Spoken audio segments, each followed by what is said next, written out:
Here on Democracy Now!, democracynow.org, The War and Peace Report. I'm Amy Goodman with Nermeen Sheikh. We end our show looking at the wave of drug policy reform measures that passed Tuesday. Voters in Oregon and Alaska joined Colorado and Washington in making pot available for adults to buy in retail shops. And voters in the District of Columbia approved an initiative that makes it legal for adults to possess 2 ounces of marijuana and to grow up to 6 marijuana plants in their home. One medical marijuana amendment narrowly lost in Florida, while another in Guam won by 56%, making it the first U.S. territory to approve such a law. Meanwhile, California overwhelmingly voted to change 6 low-level nonviolent offenses, including simple drug possession, from felonies to misdemeanors. And after a 2-year campaign in New Jersey, voters approved public question number 1, which allows legislation to go into effect that will reduce pretrial detention for low-risk offenders. A report by the Drug Policy Alliance found nearly 3/4 of people in New Jersey jails are awaiting trial rather than serving a sentence, often for more than 10 months. Nearly 40% have the option to post bail but can't afford to do it. For more, we're joined by Ethan Nadelmann, founder and executive director of the Drug Policy Alliance. Their lobbying arm helped draft and support many of these measures. Ethan, welcome back to Democracy Now! Just why don't you lay out what happened in these midterm elections? Yeah, I mean, mostly we had initially thought that we'd wait until 2016 to try to move forward with the other marijuana legalization initiatives, because typically young people are so much less likely to vote in a non-presidential election year. But we decided together with local activists to roll the dice. And I'll tell you, Oregon, I think it won just about as big as Colorado and Washington did 2 years ago. Alaska is the first red state to endorse marijuana legalization. D.C. was a 70% vote in favor, and the first marijuana campaign that was really framed in racial justice terms and that focused on the racial disproportionality of marijuana arrests. So it was really, I think, an incredible endorsement of what Colorado and Washington did 2 years ago. And it really set the stage nicely for what's going to happen 2 years from now, when you'll see a much bigger wave of marijuana legalization initiatives across the country. Where do you anticipate?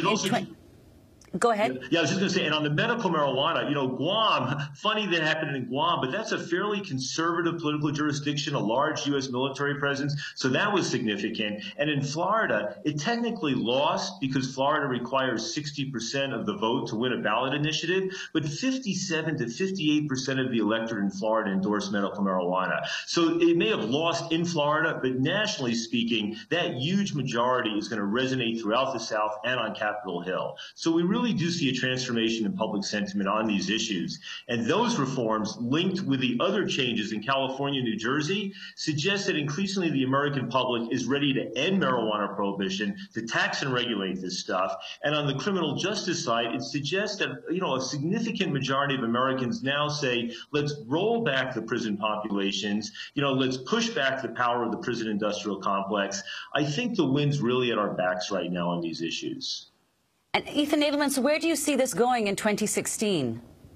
Well, I assume that California is going to be the anchor of the marijuana legalization effort. We're already making plans, talking with allies and activists and others there, elected officials. But I'd keep my eye. I think that Maine and Nevada are very likely to have initiatives on the ballot in 2016. I'd say that Massachusetts and Arizona have a decent shot. And since a lot of times the initiative is taken not by national organizations like mine, but by local organizations and local activists who then reach out to us seeking our support, I'd say you never know where else it's going to pop up. As for medical marijuana, I keep my eye probably on Arkansas, Ohio. They're among the few remaining states that have not yet legalized medical marijuana and that also have a ballot initiative process. And the whole issue of both decriminalization of marijuana, medical marijuana, and then these drug sentences.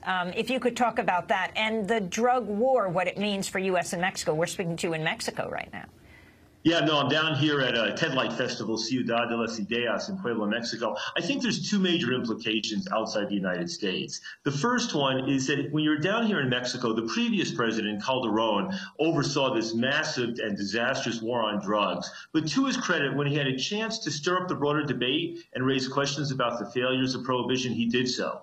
The current president, Peña Nieto, has really shied away from this issue. And what I'm told by many people who know him personally in Mexico is the the only thing forcing him to think about this issue, and the only thing that will stir up the debate within Mexico is for California to legalize marijuana. You know, Washington and Colorado raised eyebrows, Oregon and Alaska raising more eyebrows, but California is sort of the big chinchilla as far as the Mexican debate is concerned. Because at that point, it becomes sort of absurd for Mexico to continue with a failed prohibitionist policy on marijuana, while meanwhile in California, they're taxing and regulating it. I think the other major consequence is that as a result of well, basically, Colorado and Washington forced a shift in the U.S. global drug policy that's turned out to be very significant in historic terms. Ethan Nadelmann, we want to thank you for being with us, founder and executive director of the Drug Policy Alliance. I'm heading to Washington, D.C. today. I'll be speaking at George Mason University at the Hub at 2 p.m.